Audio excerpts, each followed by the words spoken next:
Okay, guys, the first topic we really want to get into is Dark Theory Release Incomplete. Yeah, release incomplete. I'll try and set the scene here of what I think it is. You know, Yeah. so we know about the controversy surrounding stuff like Cyberpunk. Obviously, service games or games as a platform are more and more prevalent these days. Hmm. The internet's really taken over the world, or on a more positive spin, is basically binding it together. Hmm. Yeah. So we've got different styles of game now. We've got games as a service or a platform, and they're rife with MVPs, more viable products. We've still got the old school types of games or delivery of games, whereby you get it on a disc or a cartridge, yeah, and you might get patches for it, and you might get an expansion for it, let's say. But it's kind of what you got on day one is what you got, if you know what I mean. But with all of this, there are issues surrounding quality, issues surrounding completeness of the game, timing of the release, what role these different models have to play, and obviously the internet. It's given people opportunities in some circumstances, different ways to kind of game the system, and basically not necessarily pursue a very consumer friendly approach to game delivery and consumption. Hmm. So these are just my thoughts. Just thought I'd chuck it out there, set the scene a little bit, and I think what I'm going to do now, Jay, I'm going to hand it over to you, and why don't you just kick this off? Yeah, sure. So I think this is quite an interesting topic because I'm sure you guys feel this as well. Certainly, as a gamer, a long-term gamer, I just feel that in the last few years, there've been a number of products that have been significantly hyped, and when they come out, they just either come out as not having enough features, or having features that are broken, or they are just incomplete against a vision you would expect, right? Either by a genre. And I'll use Destiny as a reference here, just selfishly because obviously I play it a lot, but just to kind of give a bit of colour to what we're actually saying. So, Destiny, I think, released as a broken game because the vision was course corrected. So when it came out, the gunplay, the worlds looked pretty, but there was no soul, there was no story. And I think that wasn't dark theory, that was because there was turmoil in the studio. As they've then fixed that, I feel that it's gone through a wave of being really bad to really good to really bad, really good, in a kind of, you can almost draw like a wave on a diagram. And there was an interesting video that I think I mentioned to you guys in the shared, which is basically someone was actually stating this theory, dark theory, where rather than a game coming out and being popular for the first few months and everyone storms to that game, and then the user base suddenly drops off, and then no one is interested in that game because the next game coming along in a few months' time. If you, like Destiny, the game comes out with far less features than you would expect, incomplete, lots of things that are broken, and then the community play it for a shorter period than they would do with a normal game, but it then has a whole bunch of narrative and a story to say, well, we've got all these new things coming in another 3 months' time or 6 months, and then it creates the interest for people to come back and go, oh, I wonder how that game is looking and how it's playing, and then it's suddenly good, then it becomes broken again, and you kind of go in the game, out the game, in the game, right? And that keeps it in the media, and it keeps people interested. Now, the other part of the theory is not only does it help with the long tail of engagement, it allows to stretch out the length of a game, particularly like Destiny. They spent a lot of investment in the story and the world and the universe. They're effectively making more money. It might not be, it'll be less money from initial sales, but the game is in the media constantly, and I can certainly see that with Destiny. However, I do think there are games that look like they're in that model but aren't, and Cyberpunk being an example where it's just a complete flop. But if a game does follow the model of what we're this dark theory, I think it's a very dangerous game to play, because if you're really bad initially, sometimes people are just coming back. There's plenty of examples. I think we can probably go over as well. But yeah, keep going with your kind of last bit, something on that. The only thing I want to add, and you guys are I'm quite new to kind of MMOs. It's Destiny RPG light, but mixed with a first-person shooter. But I think a lot of these, the lessons learned and the models have been worked out through World of Warcraft and a bit of Diablo and all these other games. And I just think that it's all been more planned out than I think people realise. And I can see that trend happening. And Halo is another one. I think some of the controversy, some of it's planned. Some of it probably isn't, but yeah. Al, being a old-time, experienced World of Warcraft, MMO geek, right? Let's call you that. Or let's say MMO veteran. That sounds a little bit more kind of like gamery. So, grinder. Yeah, go on. Give us your take on this. So I would firstly say I agree that in the last few years we've seen more of these games that are being released incomplete. And I would say, when I say the last few years, it still feels like about 4 years. If you even think Destiny 1, I felt like that was pretty much like that too. So, it's not just a new problem. I don't know, it's a strange one, right? Part of me thinks that I don't think they're that smart to do these sorts of strange, let's release it in such a mess that we can go and try and hype it up again. That just feels like I don't think they're that smart. The other bits, I think, is probably more of a symptom of the way development has kind of changed, right? The whole agile DevOps model. There are smaller things that teams are supposed to be trying to do in kind of smaller piecemeal bits. And no doubt the gaming industry is probably going through that kind of pain and cycle too. That we've probably seen in our own, in our own industries as well, right? So yeah, definitely. I don't know. I don't think it's as deep as it possibly is. You can definitely correlate. It looks like there are some patterns, but then, as Jay was mentioning, Cyberpunk hasn't recovered. I would say Fallout 76 hasn't recovered. I just bear to think, it's like, why would you release it in a mess just to piss off your player base? You're just like, yeah. How about if a game comes out with a good initial impact, but the DLCs every year they leave some things out, and purposely, and it may necessarily be purposely broken, but they underinvest in the features. For sure, it's like trickle feeding, right? So there is part of the theory of a longevity of a game, right? So you don't want to give too much content, but then there's a balance of, I guess it's difficult, right? Because what you're trying to theorize here is, you've got some hardcore gamers who will literally blitz through the content in a week or two or however long, and then you've got the casual gamer who will just like spend, months and months and months on the same content that a hardcore gamer would have covered in like a couple of weeks or something. But then it's just balancing that and making sure that you have almost both at the same time, because if you release more content, then the casual gamer won't be able to catch up. They'll be stuck. They'll be stuck back on the old stuff. And then the hardcore gamer, they'll continue to blitz, and maybe they'll get bored very quickly if you don't give them the right pacing of content. So there's that real difficulty of balancing the two things, and it's interesting. World of Warcraft, I guess, had a pretty good model, I think, around it. If I think back to Destiny 1 and 2, when a raid comes out, to me it feels like between 1 to 2 weeks it's already completed. A raid in World of Warcraft takes months. They normally aren't cleared in the first day or the first week. Basically, you'll need to grind through and work out the strategies of these bosses because they're so much more complex. And it will take you multiple weeks, multiple grind sets before you even get through to the places you need. So it's a difficult balance. It's interesting that, because what I feel is that people do know. They actually, to Jay's point, I think they do want this perpetual kind of like, I'd call it a sine wave of some sort. Yep.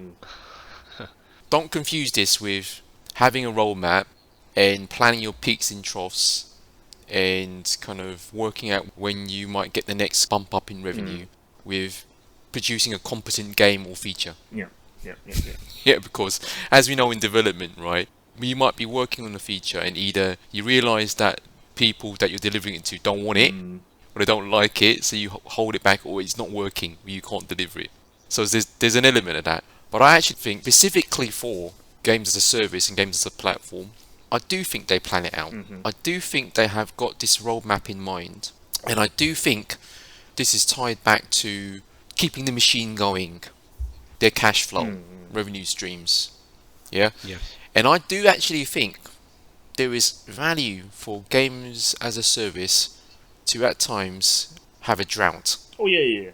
have a content drought, as long as the core of the game is enjoyable and engaging, and people remember that part of it. If that doesn't exist, then you failed, right? Because that core has to be there. About Destiny, the core's there.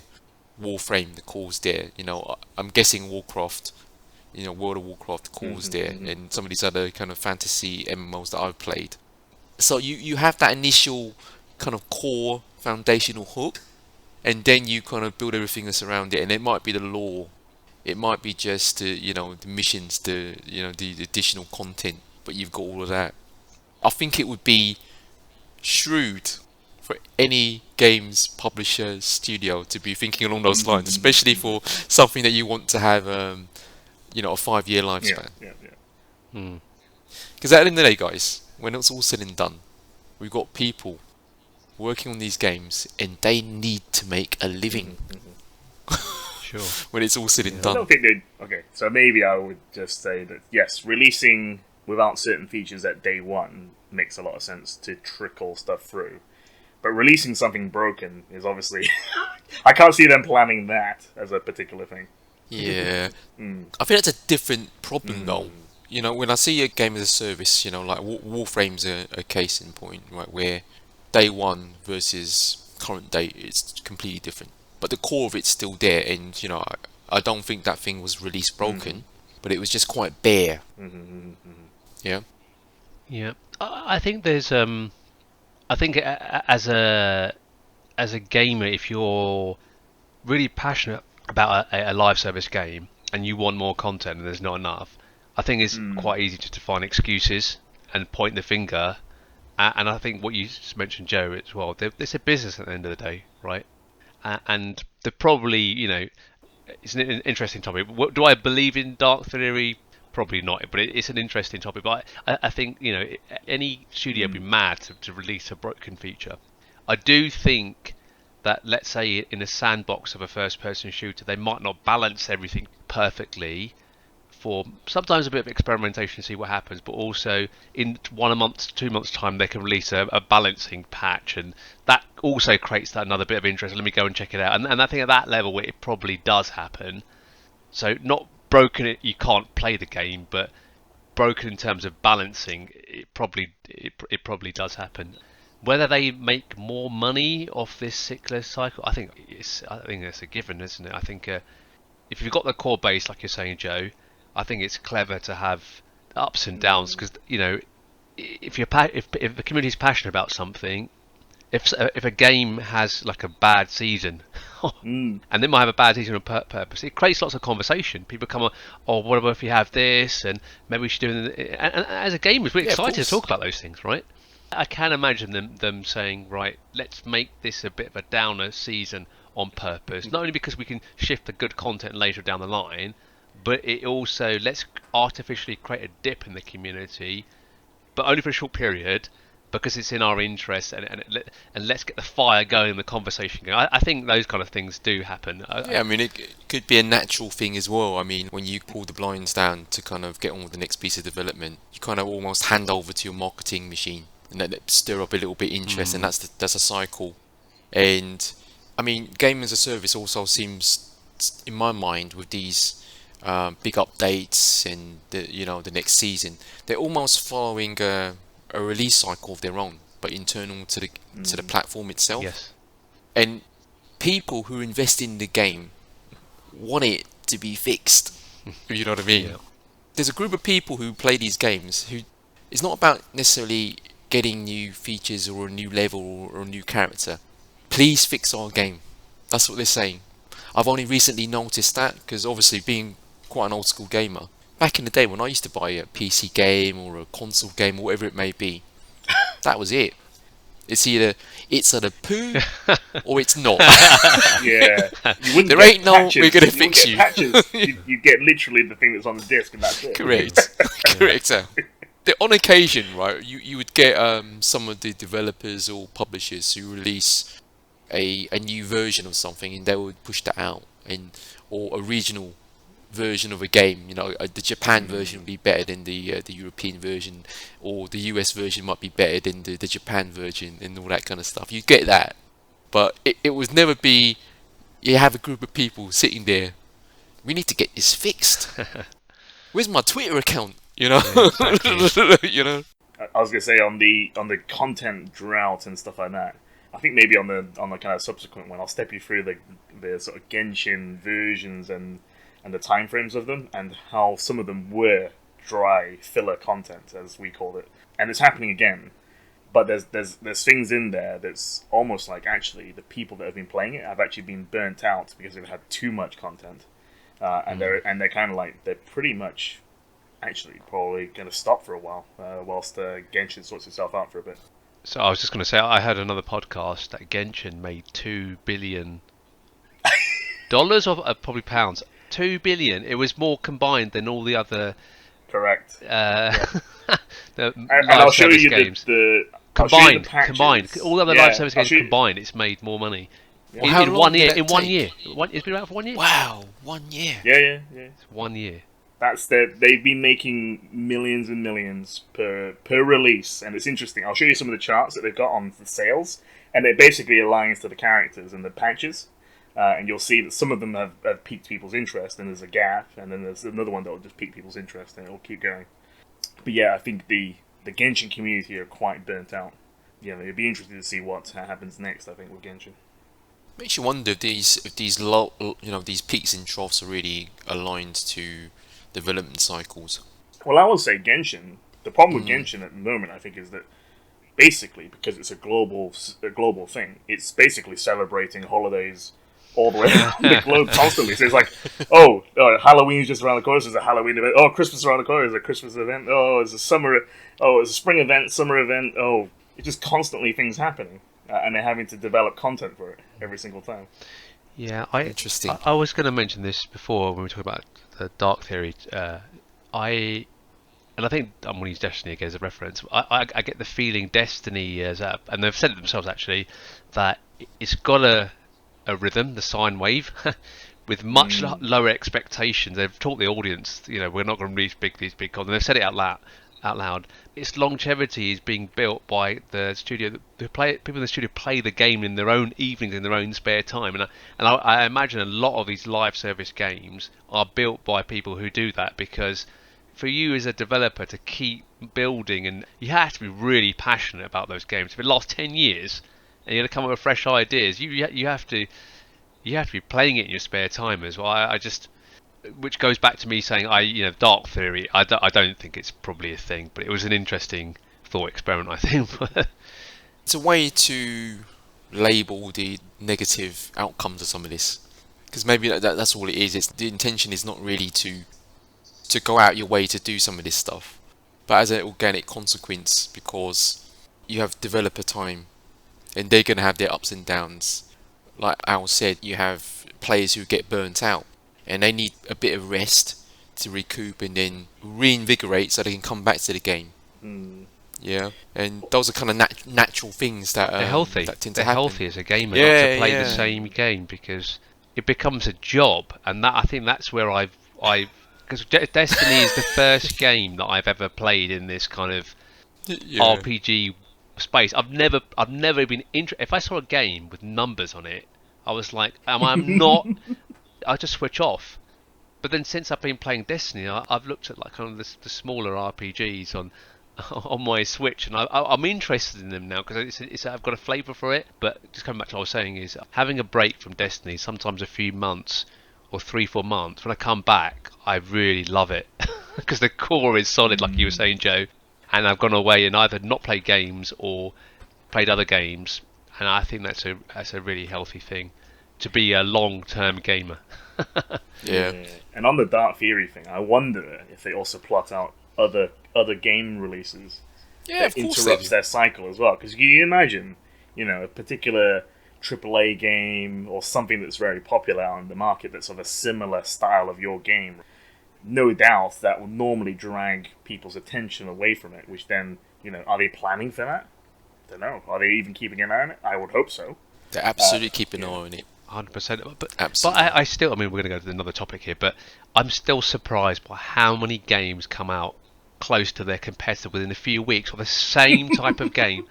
It's just, it baffles me. And Destiny's always come out in September, October, November, which is close to other first-person shooters. But that was when they were owned by Activision. They've shifted the next deal. Switch Queen's coming out in February, and I think they're going to stick to the February-March, where there's nothing else in the space because now they're independent now, and I think that's a clever thing for them. And I'm happy as a gamer as well. It's always been the thing, though, right, Joe? In the industry, it's always been for that holiday season game of the year target, which is literally You want to go for a Q3 release, and you want to go strong, because you want to hit Thanksgiving, you want to hit Christmas, you want to hit literally that point in time where game of the year is being decided. Yeah, I think if you're a game as a service start out, I think that's less of a problem. Exactly. If you're a big kind of traditional AAA title, then you're absolutely thinking along those lines because you need to maximize it. And I think we possibly need to start thinking about games as a service a little bit differently because just leaning on my experience of kind of running technology systems and whatnot, there's all the big ticket items where you're delivering new features, you're solving big problems. But the reality is, right, you got to operationally run some of this stuff, right? Yeah. Now, games of the past, and even in the recent generations, the AAA games, really, you've got your product, goes gold, get it onto disc, it goes out to the general public. You might keep a set of developers on board to patch it, bug fix, and all that kind of jazz. And if there's an online component, obviously you need to think about this. But these games as a service, you've got your software, but you've also got your infra. You've got perpetual marketing around it. You've got perpetual support.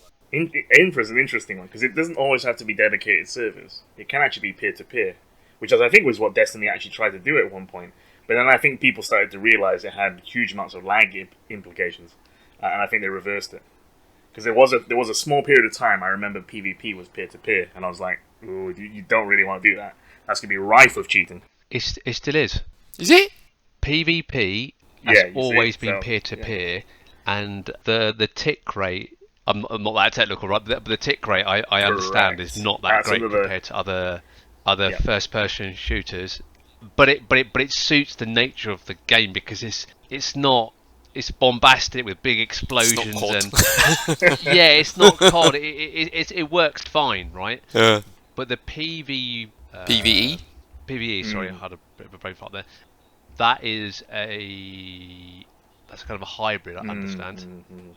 It's a bit of a hybrid of the two. Yeah. But PvP is definitely not a dedicated service. I mean, I think for me, whether it's peer-to-peer or not, I just think of these games as services that they've got loads of content hanging around. They're collecting statistics on us all the time, if you know what I mean. They've got the kind of big data BI thing going on because they want to understand what's making a player tick. Yeah, and Twitter's not enough. The server networking infrastructure that makes this whole thing work, it's just a lot of it. Oh yeah. If a game is really successful, there's gonna be no real lull in this. If you release Uncharted 4, there might be a 6-month period where you might be super busy after launch because you're fixing bugs, you're maybe kind of supporting some sort of online component that won't have many legs, a lot of legs, let's say. Sure. But after that, these guys get shifted over to a new project. Yes. Or they're partially working on that, but moving over to something else. Yeah. On a game as a service, you get none of that, I think. Yeah, there might be some, but you have to keep the thing going. And that's where I think it's really different. There's not many games that are mature around that, though. The only ones I really think of is like Warframe. The rest of them is like I would expect a Destiny 3 as an example. I would expect at some point, same as they did before, they'll go like, oh, it'd be quite nice to go set up a new engine and stuff. They'll do it again. That's my expectation of Destiny. I'm sure World of Warcraft was quite mature. But World of Warcraft has literally just done. It's the same base engine, base code, and they've just released expansions and called it particular version numbers, and did quarterly releases of, or even monthly releases of kind of content drops. Destiny's done that. So Destiny 3 was, they never said it, but it was meant to come out last year. But they went independent, and because Activision always wanted them to have a big release, and what they've clearly done, they've split what would have been Destiny 3 into 3 years. Now they've made it 4 years. There's 4 parts now, and they've already done the engine upgrade, but they've kept the Destiny 2 name. So what they're saying is, after they finish this War's a Saga, but 3-part Saga's a 4-part, they'll either drop the 2, or they'll go into. I'm guessing they'll probably go to more planets or a different solar system, but they're basically following more of the World of Warcraft model now. Okay. It was just Activision wanting them to do bigger releases than the numbers before. Yeah, which makes sense for a live service game. They would make more money from a big release, right? Activision would, but probably not. Guys, that's the games as a service, the MMO, always online type of game. But I mean, releasing complete. Do we not feel it's getting a little bit more commonplace in even AAA? I mean, Cyberpunk's a case in point. I mean, that game on possibly everything other than a PC seemed to be a total non-starter. Day one. I mean, I guess there's also, what was it? The Star Wars Rogue Squadron. That came out without a single player campaign or something. But they were promising one or something like that, and I think some of the player base didn't like that, because I think in the standard classic Rogue Squadron type games, they would normally have a campaign game as well as a multiplayer game, kind of in there. And I guess sure it's Rogue Squadron? Isn't that the N64 game, Rogue Squadron? I remember having that. There's another one. There's one that came out recently. Maybe it's not called Rogue Squadron. Oh, I know the one you mean. It's the EA one. It's the one you're in the cockpit of the craft. That's not Rogue Squadron. It's something Squads, I think. Something. No, I think there's something. It wasn't because there was Battlefront, which had a VR mode. But I think there was another one that was out recently. That was a Star Wars game. I've got that demo on my not a demo. I've got the actual game as well. I'll get the name as you carry on. But it's stuff like that. Actually, probably the more, I guess, if you were to argue incomplete, then maybe if the remastered Final Fantasy VII, I guess you could argue that it's released it in quarters, in chapters, rather than the full game as it did before. It's Squadrons, it's called. Rogue Squadron is the N64 game. This is just called Squadron, Star Wars Squadrons. With an S, okay. yeah. Cool. Squadrons. What a good game the N64 game was. I mean, that was amazing. Amazing. To see that game. That's why I thought this one had such high hopes, right, for a lot of the community. They were keeping an eye on this to be back in that, the X-Wing racing through, what is it, the Beggar's Canyon and all that sort of stuff. So They gave that. I got that free from PS Plus. Maybe 4 or 5 months ago. That probably does include the VR version. The VR version is meant to be excellent. Right. Okay. I don't know if you guys ever played the VR. It was a Star Wars game, but it was a very kind of short game. When you walk around the X-wing type thing, you can sit inside the X-wing. I think it was part of Battlefront. Yeah. I haven't played that. I haven't got the. That was pretty good. That one. Actually, that was amazing. Yeah, definitely very good. But going back to releasing complete, I mean, even AAA games that are basically incomplete. Cyberpunk being a recent, well-known example. Why do we think we're seeing more of this? Because I don't think that's deliberate. To me we're seeing. I don't think that's deliberate. But if we... No, it's not. It's not a strategy. That's for sure. It's too big. Games are too big. Go on, Jay. Yeah. Sorry, I cut across you there, Al. But I was just going to say that it's just too big and ambitious. Coming out on too many platforms in one go, think we're at this point where there's a couple of themes. I think games are becoming too big and bloated, particularly with all these side missions that don't actually add anything, and it looks nice from the map.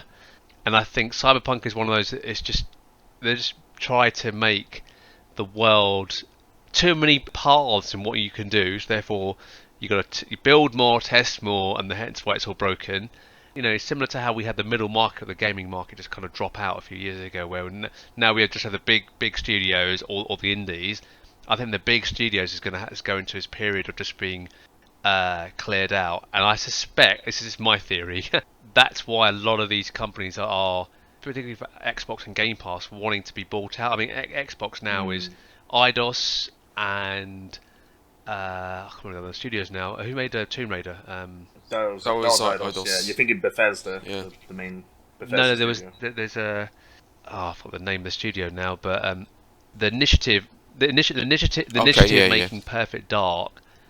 Crystal Dynamics. So Crystal Dynamics are partnering with that game as well. There's another studio that's similar sort of level where they're not AAA but they're AA or A, whatever. And I think they're seeing that if they don't get bought out with a big studio or go into a Game Pass, they're in their middle market. They're just going to fall apart because you either got the big money and the time to make a GTA 6 and take 10 years to build it, or you're in the lower category where you got a budget to build a game over 5 years, which I don't think is enough time to build a Cyberpunk, and you're going to basically fail. And then I think they got the indies. Maybe Nintendo is somewhere in between, but Yeah, but I feel they need to maybe kind of start considering shorter games. But I genuinely think that half the people out there, maybe more than half, don't finish all of these games anyway. exactly. Some of them are just too long. And, you know, Spider-Man Miles Morales is a short game in comparison.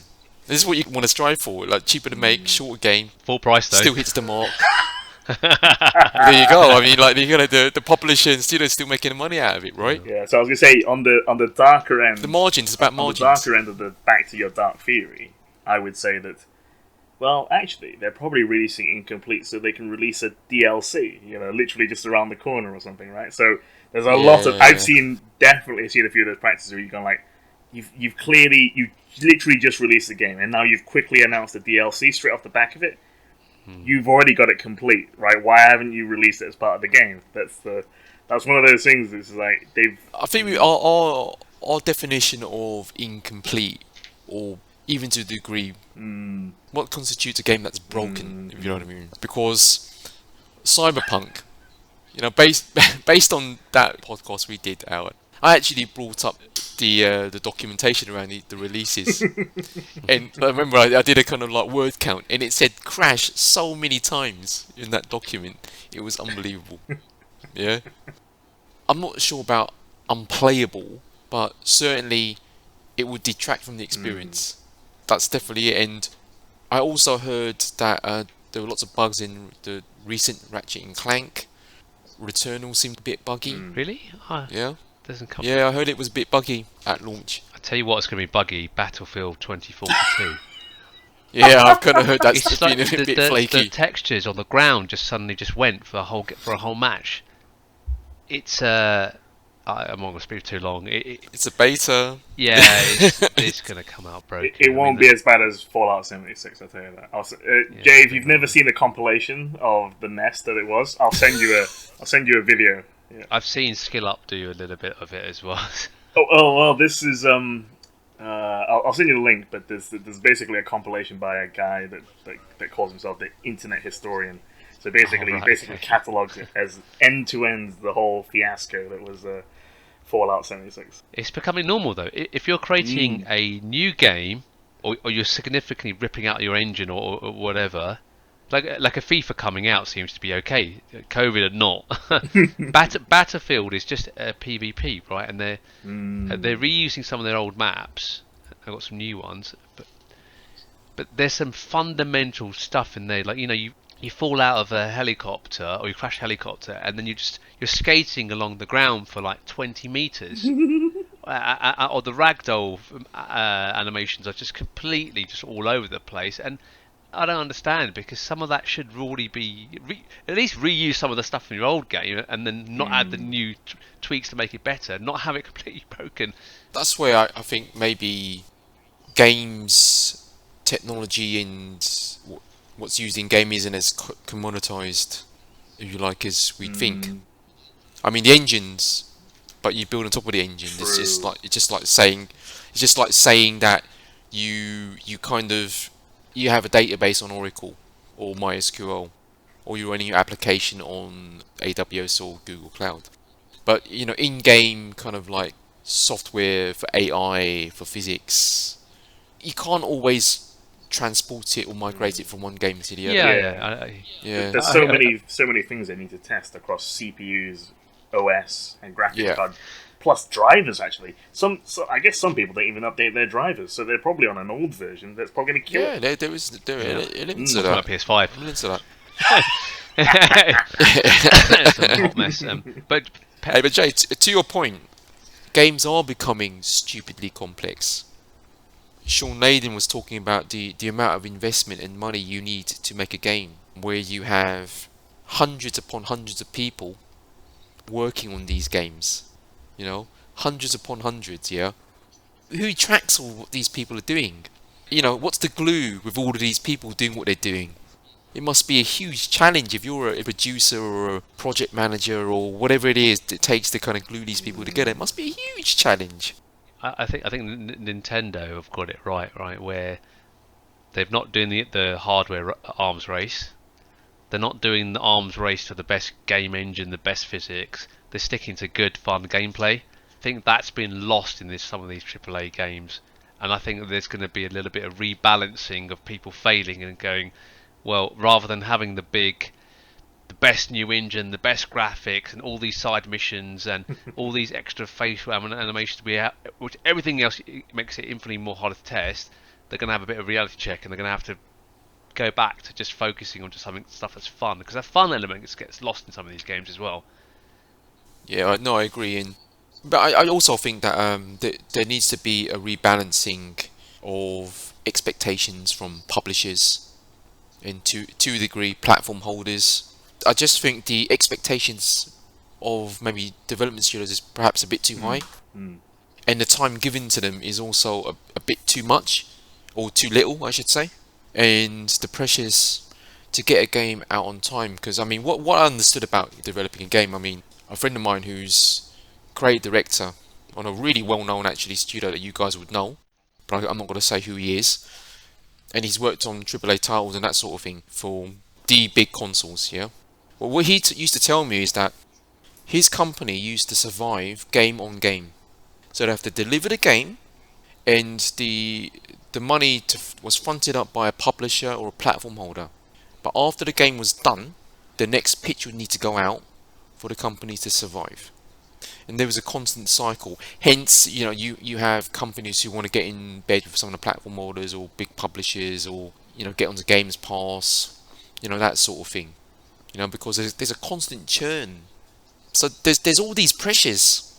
And I think as games get more complex, and they need more people to develop the game, and the technology's just that much more, and expectation goes through the roof, we might be seeing more and more of this.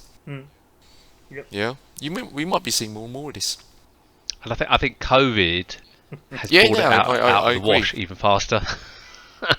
Kind of minor miracle we've got any of these new consoles, and some of the new games also. In my view, there seems to have been less quality control or assurance.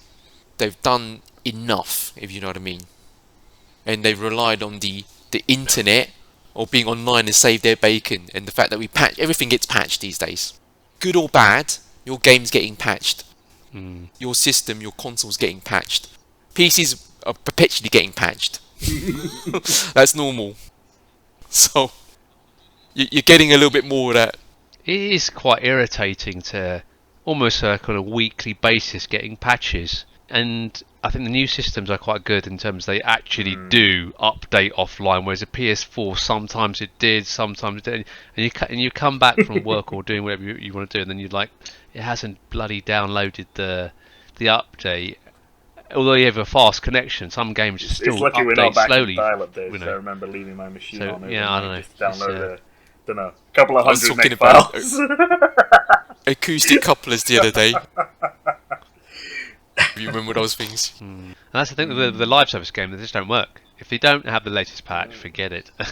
It doesn't let you even connect. So Just get the sense that, you know, as games get more complex, as the money involved in making a game increases that much, as the the amount of people that need to make these games increases, and as pressures increase as well because of the money, because the stakes get a little bit higher, and the fact that we've got the ability to patch a game after release, after it goes gold. I mean, I don't know. I mean, I've heard in certain circumstances that going gold doesn't seem to mean anything right Yeah, now. not anymore. I mean, Yeah, what does that even mean? yeah. I just think this is gonna potentially get worse. I really do. I mean, because we're seeing it right now. yeah. I would say that this generation, from what I've seen from the start of the generation, we're gonna see more in the way of stuff getting patched. We're gonna see games that are not gonna be great day one. And they're not even service games, in my view, right? There'll be some Yep. games like your Nintendo's whereby quality is everything, and like you said, Jay, Nintendo, they're not in the technology arms race. They just want to make fun games with a nice kind of Nintendo aesthetic to it. And even with Sony, as much as they are in a technology arms race, they seem to want to give their developers enough time to get it right, because they don't really churn out that many games all the time. They rely on quality because, in many ways, right, they're all about AAA now. I think the live service games are the most prickly, right? I mean, Cyberpunk, it's not really a live service game, but it's got that same level of complexity. If you think about Sony's single Not as player, complex. narrative driven, yeah, they're not as complex, are they? They're drenched in quality and production values and narrative. I've never kind of dropped into some of those games and felt that I was overwhelmed with, different options and different places to go, or I couldn't make up my mind what I was going to do next. It was actually quite obvious what I was going to do next, because there'd be a few options at most. But with some of these other games, it's just like, like you said, it's like, God, this side quest, that side quest, multiple options. It's quite a lot. It's fatiguing. To be honest, I am. I think we talked about this before. I think I certainly have only got space for one live service game in my life, Yeah, and it's yeah. probably live service light now. Set their expectation of not producing that much content, which is perfect for me. But just even other games that aren't live service and so much filler side content that isn't fun. I think they'll probably cut the scope there on some of these games after going through the pain the next couple of years. Yeah, but then I feel they need to slim down what they're offering then at the end of the day. And if they do that, ultimately, will everything become more of a game as a platform? Maybe it's not as a service, because if game as a service implies that you're always on, if you know what I mean. Yeah.